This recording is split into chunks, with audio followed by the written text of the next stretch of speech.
क्या आपने कभी सोचा है कि भगवान गणेश जी, जिन्हें हम विघ्नहर्ता, बुद्धिदाता और मंगलकर्ता कहते हैं, उनके हाथी के सिर के पीछे क्या रहस्य छिपा है? क्यों उनका जन्म बाकी सभी देवताओं से इतना अलग और अद्भुत है? और वह कौन सा पल था जब पूरे कैलाश पर्वत पर ऐसा अद्भुत चमत्कार हुआ जिसने त्रिलोक को हिला दिया? बहुत समय पहले जब सृष्टि में संतुलन बना हुआ था, हिमालय की गोद में कैलाश पर्वत अपनी दिव्यता में लिपटा खड़ा था। उसकी चोटियां बर्फ से ढकी थी और जब सूर्य की किरणें उन पर पड़ती तो वह सोने की तरह चमकने लगती। चारों ओर दिव्य पुष्पों की सुगंध, मंद मंद बहती पवन और अद्भुत शांति का साम्राज्य था। यहां रहते थे महादेव, भोलेनाथ और उनकी अर्धांगिनी माता पार्वती। माता पार्वती दिन का अधिकांश समय ध्यान, पूजा और तपस्या में बिताती, लेकिन उनका हृदय भी कभी कभी एक साधारण स्त्री की तरह भावनाओं से भर उठता। उन्हें कभी कभी अकेलापन महसूस होता, क्योंकि महादेव अक्सर समाधि में लीन रहते या फिर ब्रह्मांड के कार्यों में व्यस्त हो जाते। कैलाश में अनेक गण, भूत प्रेत, योगी आते जाते रहते, लेकिन पार्वती के पास ऐसा कोई नहीं था जिसे वह अपना निजी साथी, अपना बच्चा कह सके। एक दिन जब महादेव ब्रह्मांडीय कार्यों के लिए बाहर गए थे, पार्वती ने सोचा कि अब समय आ गया है कि उनके जीवन में एक ऐसा साथी हो जो हर समय उनके पास रहे, उनकी सेवा करे, उनकी रक्षा करे और उनका पुत्र समान हो। यह विचार उनके मन में बार बार गूंजता रहा।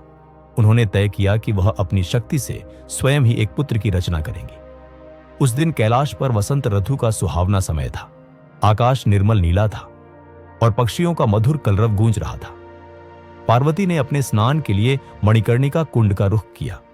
स्नान के बाद उन्होंने अपने शरीर से निकले चंदन और उबटन के लेप को सावधानी से इकट्ठा किया।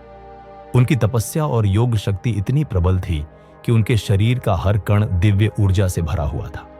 उन्होंने उस चंदन को अपने दोनों हाथों से गूंथा, जैसे कोई मां अपने नवजात के लिए आटा गूंथती है। धीरे धीरे उन्होंने एक छोटे बालक का आकार बनाया, गोल मटोल गाल, चमकता हुआ चेहरा और एक ऐसा भाव जिसमें मासूमियत और वीरता दोनों झलकते हों।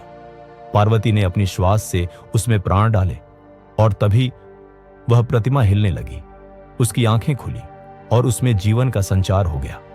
सामने खड़ा था एक सुंदर, तेजस्वी बालक। उसकी आंखों में भक्ति और प्रेम का अद्भुत मेल था। पार्वती ने उसे अपने हृदय से लगाया और कहा, तुम मेरे पुत्र हो, मेरे घर के रक्षक हो। तुम्हारा नाम गणेश होगा और तुम मेरी आज्ञा के बिना किसी को भी अंदर आने नहीं दोगे।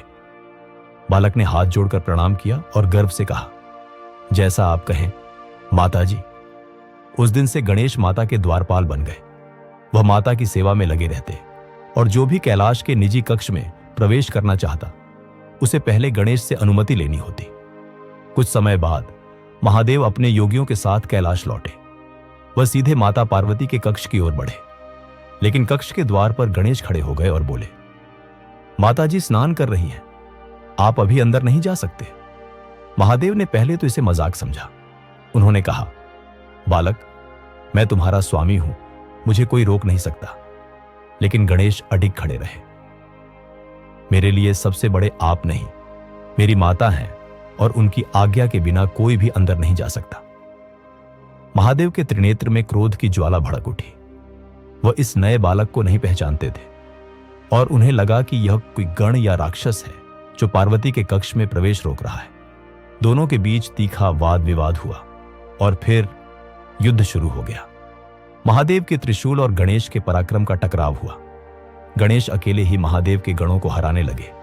उनकी शक्ति और साहस देखकर सभी चकित रह गए। अंत में महादेव ने अपने गणों को आदेश दिया कि इस बालक को पकड़ लो, लेकिन गणेश ने अपनी गदा से सबको परास्त कर दिया। क्रोध में आकर महादेव ने अपना त्रिशूल उठाया और एक ही प्रहार में बालक का सिर धड़ से अलग हो गया। जैसे ही यह हुआ, कैलाश पर मातृक्रंदन गूंज उठा। पार्वती अपने कक्ष से बाहर आई और अपने पुत्र का निर्जीव शरीर देखकर शोक और क्रोध से भर उठी। उनका रूप रौद्र हो गया। उनकी आंखें लाल अंगारों की तरह जलने लगी।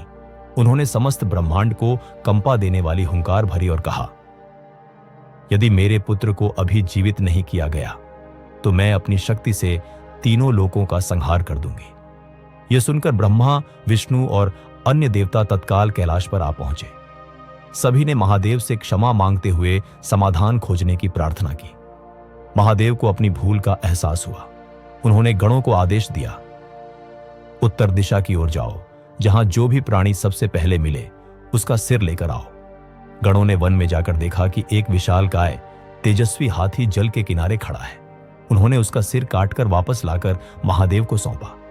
महादेव ने अपने त्रिशूल और मंत्रों से उस सिर को गणेश के धड़ पर स्थापित किया और प्राण प्रतिष्ठा की। चमत्कार हुआ, गणेश की आंखें खुली, उन्होंने गहरी सांस ली और माता पार्वती की गोद में आ गए। महादेव ने उन्हें आशीर्वाद देते हुए कहा, आज से तुम प्रथम पूज्य होगे। किसी भी यज्ञ, पूजा या शुभ कार्य में तुम्हारा नाम सबसे पहले लिया जाएगा। तुम विघ्नहर्ता कहलाओगे और तीनों लोकों के प्रिय रहोगे।